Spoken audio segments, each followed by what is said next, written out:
নারী জননেতা জনাব আনিসুল হক সাহেবকে প্রধান অতিথি আসন গ্রহণ করার জন্য আমরা বিশেষভাবে অনুরোধ করছি। প্রিয় সংগ্রামী নেতৃবৃন্দ, আমাদের মাঝে একটি মিছিল এসেছে। সাদ্দাম হোসেনের নেতৃত্বে আমাদের মাঝে একটি মিছিল এসেছে। আমরা তাদেরকে করতালির মাধ্যমে আমরা স্বাগত জানাই।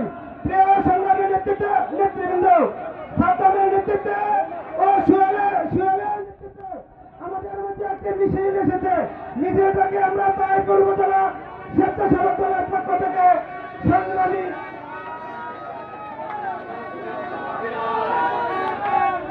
স্বাগত জানাই। প্রিয় সংগ্রামী নেতৃবৃন্দ, আমাদের মধ্যে বিশেষ অতিথি আসন গ্রহণ করবেন তাহিরপুর উপজেলা বিএনপি সংগ্রামী আহ্বায়ক জনাব বাদল মিয়া ভাই।